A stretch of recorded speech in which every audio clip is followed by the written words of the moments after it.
tardes. ¿Cómo andan, amigos de Latinoamérica? Bueno, hoy salí a hacer un poco de ejercicio, a caminar, y me puse a pensar cuáles son los eventos fisiológicos que suceden en nuestro aparato respiratorio cuando pasamos del reposo al ejercicio. Entonces, en primer término, vamos a explicar un poquito los volúmenes y las capacidades de la espirometría de, como quien dice, volúmenes y capacidades estáticas. Las dinámicas son las que se usan en la parte diagnóstica de neumología para llegar a los diagnósticos de el patrón obstructivo y el patrón restrictivo. Pero hoy nos vamos a quedar en las estructuras y funciones normales. Entonces, tenemos 4 volúmenes pulmonares, ¿sí? Y tenemos 4 capacidades pulmonares.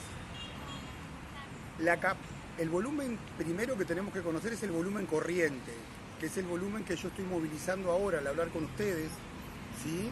Que es de aproximadamente 500 mililitros y se da en una respiración tranquila y en reposo psicofísico.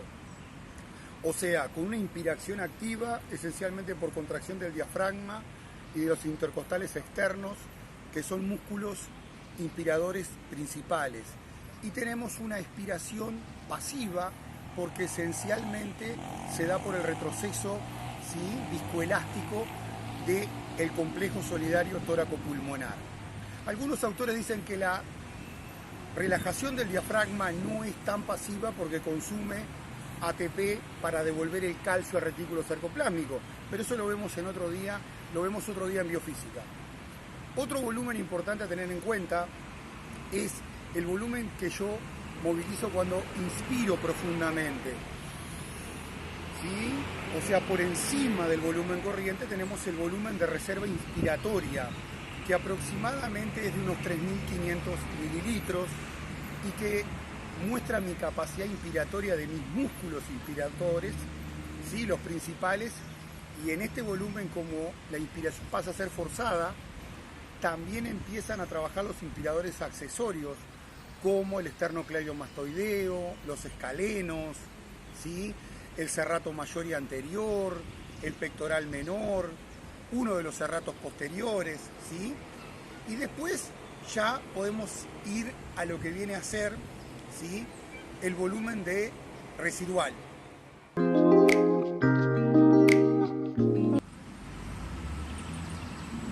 Bueno, después de tanto ejercicio, estoy disfrutando del aire que corre en este hermoso parque que se encuentra en la ciudad de Montevideo, y vamos a conversar un poquito ahora del cambio fisiológico entre el reposo y el ejercicio. Lo primero que tenemos que tener en cuenta es que la mayoría de las veces el ejercicio que realizamos es con el tórax en posición vertical, ¿sí? Si estamos en reposo con el tórax en posición vertical, o sea, estamos sentados o de pie, ahí vamos a tener que la ventilación en el pulmón, que viene por los bronquios, se distribuye de manera que esta es mayor en la base del pulmón y disminuye a medida que nos vamos hacia el ápice o vértice del pulmón. Exactamente lo mismo pasa con la circulación pulmonar, con la perfusión de los capilares pulmonares. En reposo, esencialmente, ¿sí?, la mayor parte de la sangre que llega al pulmón va a la base del pulmón y disminuye la perfusión hacia el ápice. Para ir a números, la relación ventilación-perfusión es de 0,6 en la base del pulmón, es de 1 aproximadamente en la parte media del pulmón y es de 3,3 en el ápice, donde prácticamente es muy reducida la perfusión, ¿sí? Igualmente, cuando pasamos a hacer ejercicio, esto hace, ¿sí?, que aumente el flujo por la arteria pulmonar, ¿sí? El sistema, ¿sí?, de la arteria pulmonar, sus ramas arteriales extraalveolares y los capilares, que son intraalveolares, ¿sí?, trabajan a muy baja presión, porque no podemos tener una presión hidrostática alta, porque eso generaría pasaje de líquido a los alveolos y la producción del temible edema agudo de pulmón, ¿sí? Entonces la idea es que el sistema trabaje a presión baja. Entonces cuando el ventrículo izquierdo comienza a aumentar su gasto porque se está adaptando al ejercicio, ¿sí? Y el ventrículo derecho hace lo propio, cuando empieza a circular más sangre por el lecho pulmonar, este no responde con un aumento de la presión del sistema, sino que sus vasos se abren. Los que estaban cerrados se reclutan y se abren, y los que estaban ya abiertos se distienden. Y eso hace que aumente el flujo sanguíneo pulmonar desde la base hasta el ápice, hasta que llega un momento que se hace homogéneo. Y lo mismo pasa con la ventilación, ¿sí? Todo esto se da por las presiones de O2 y de CO2, que en un momentito se las explico.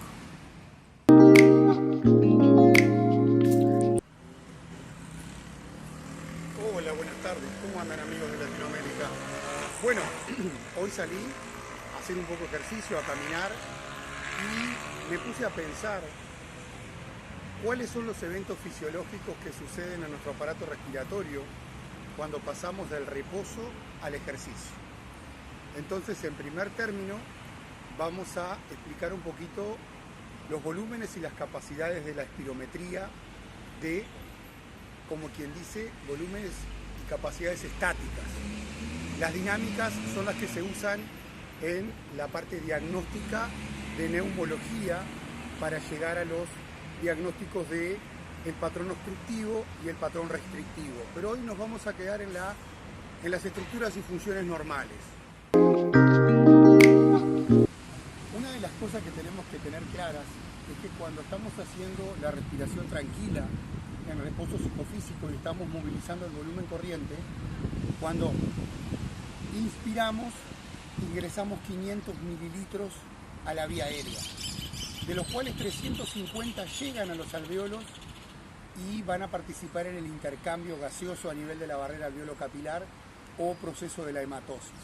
Y 150 quedan en la vía aérea, y es lo que se conoce como el volumen del espacio muerto anatómico, ¿sí?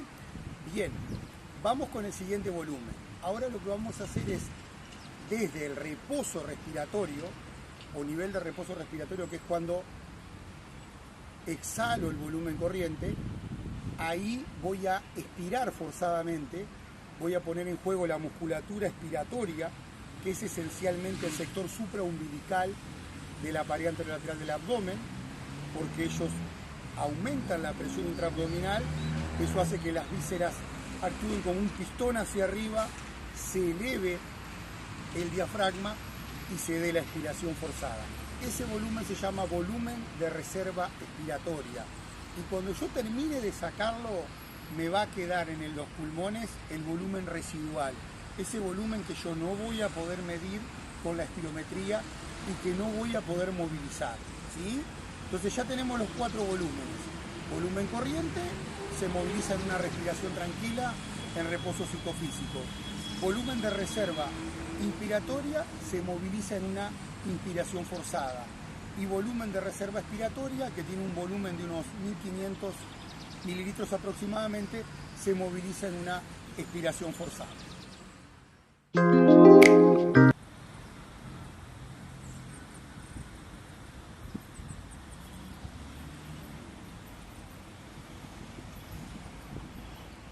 ¿Cómo están? Bueno, ahora vamos a conversar un poquito de las capacidades pulmonares. Recuerden siempre que cada capacidad pulmonar está formada por lo menos por 2 volúmenes pulmonares de los 4 que ya hablamos anteriormente. Tenemos la capacidad inspiratoria, que incluye el volumen corriente y al volumen de reserva inspiratoria, y que nos muestra justamente esa dualidad que es la capacidad contráctil de nuestros músculos inspiradores actuando sobre la caja torácica, y también la capacidad de expansión viscoelástica y la limitación de las articulaciones de la pared del tórax para el conjunto solidario tóraco-pulmonar, ¿sí? Después tenemos la capacidad vital. La capacidad vital mueve o incluye los 3 volúmenes que se mueven: el volumen corriente, el volumen de reserva inspiratoria y el volumen de reserva expiratoria. O sea que lo movilizamos la capacidad vital cuando hacemos una inspiración forzada seguida de una expiración forzada, ¿sí? Y después tenemos dos capacidades que no pueden ser medidas por la espirometría simple. ¿Por qué? Porque contienen al volumen residual. Una de ellas es la capacidad residual funcional, que incluye el volumen residual más el volumen de reserva expiratoria, que es muy importante porque esta capacidad es el volumen de aire que nosotros siempre tenemos adentro de los pulmones, porque recuerden que el límite de esta capacidad es el nivel de reposo respiratorio al final de una expiración tranquila. Este volumen, esta capacidad es muy importante porque se dice que es el buffer de las presiones de O2 y CO2 a nivel de los alveolos. Este aire, que es más o menos unos 3.500 mililitros aproximadamente, hace que no haya cambios bruscos de la presión de O2 y CO2 en el alveolo y que el intercambio se haga continuo, tanto en la inspiración como en la expiración. Y por último tenemos la capacidad pulmonar total, que incluye los 4 volúmenes, que es aproximadamente de unos 7.500 mililitros, y que esencialmente no se puede medir tampoco por la espirometría simple. Tanto el volumen residual como la capacidad residual funcional y la capacidad pulmonar total se miden por métodos de dilución con helio, ¿sí?, o utilizando un pleximógrafo corporal.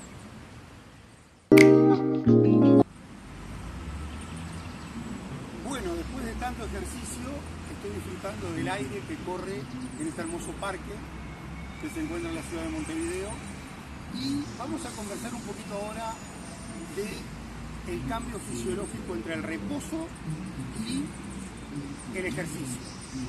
Lo primero que tenemos que tener en cuenta es que la mayoría de las veces el ejercicio que realizamos es con el tórax en posición vertical, ¿sí? Si estamos en reposo con el tórax en posición vertical, o sea, estamos sentados o de pie, ahí vamos a tener que la ventilación en el pulmón, que viene por los bronquios, se distribuye de manera que esta es mayor en la base del pulmón y disminuye a medida que nos vamos hacia el ápice o vértice del pulmón. Exactamente lo mismo pasa con la circulación pulmonar, con la perfusión de los capilares pulmonares. En reposo, esencialmente, ¿sí?, la mayor parte de la sangre que llega al pulmón va a la base del pulmón y disminuye la perfusión hacia el ápice. Para ir a números, la relación ventilación-perfusión es de 0,6 en la base del pulmón, es de 1 aproximadamente en la parte media del pulmón y es de 3,3 en el ápice, donde prácticamente es muy reducida la perfusión, ¿sí? Igualmente, cuando pasamos a hacer ejercicio, esto hace, ¿sí?, que aumente el flujo por la arteria pulmonar, ¿sí?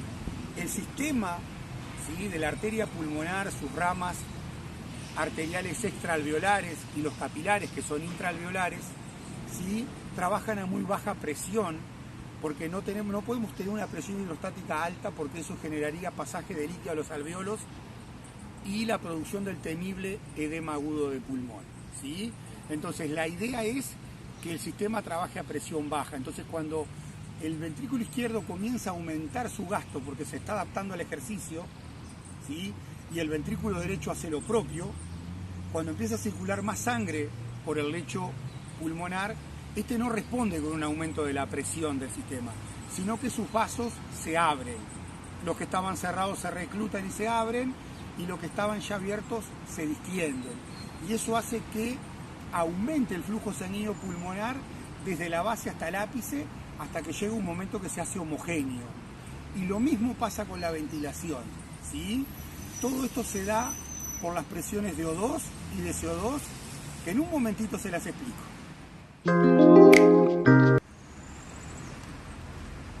Gracias.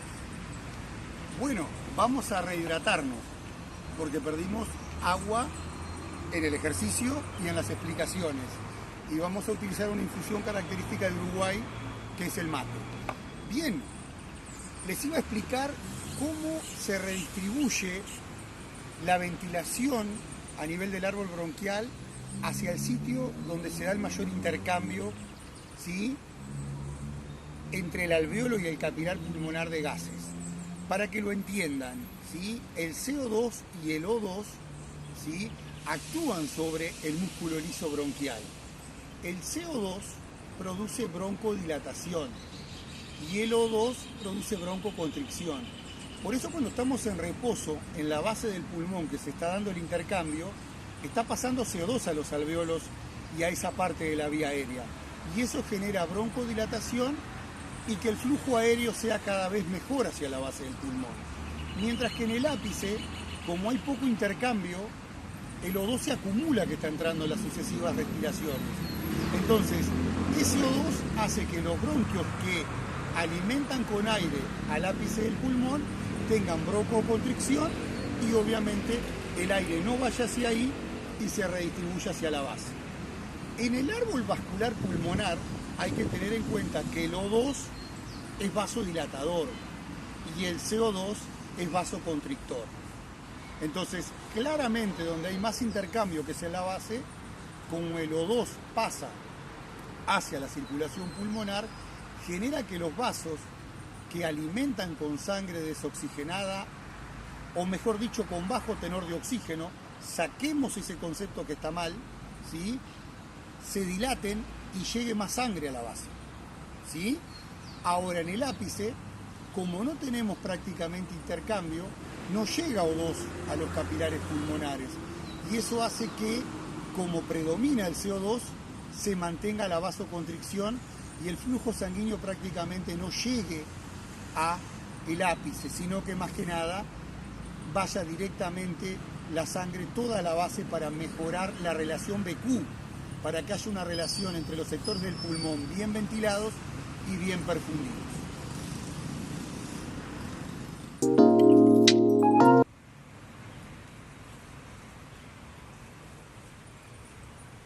Bueno, algunas puntuaciones importantes para dejar claras.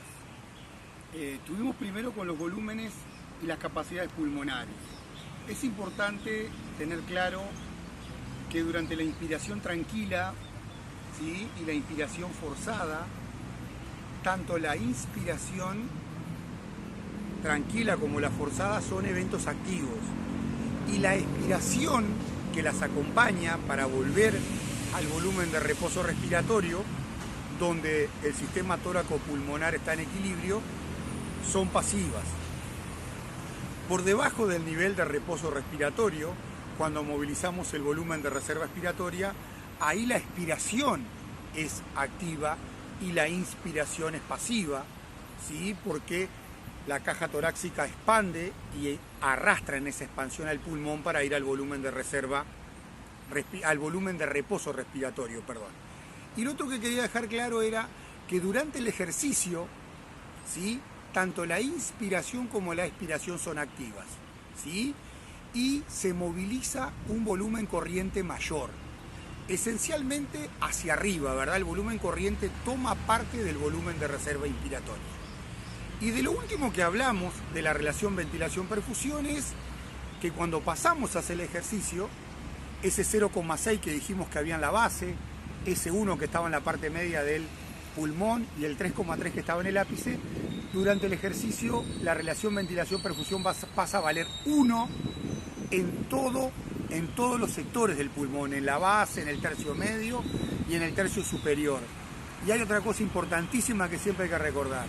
Aunque haya desigualdad ventilación-perfusión en el reposo, que después desaparece en el ejercicio, siempre la ventilación, que es la cantidad de mililitros de aire que llegan a los alveolos, es aproximadamente igual a la cantidad de mililitros de sangre que llegan a los capilares pulmonares.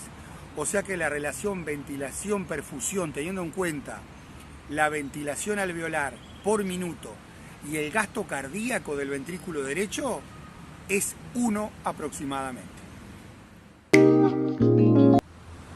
Bueno, queridos amigos de Latinoamérica, espero que puedan aprovechar este material que les está ofreciendo Academia Crisán.